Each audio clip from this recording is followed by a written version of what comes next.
আনসবাবু লিখছে এখন, ও পড়াশোনা করছে এখন আনসবাবু। আনস, জি কি লিখছো তুমি? লেখা দেখিয়ে দাও একটু। এই যে লেখা করছে আনসবাবু। লেখো লেখো। হ্যাঁ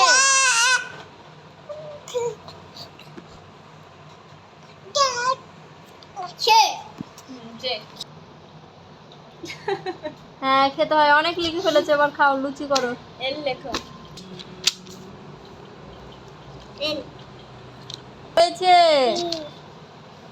দুষ্টুমি পুকু। এই আনসবাবু, ও কিছু হবে না, একটুখানি ছিঁড়েছে। দুষ্টুমি কর, যাও।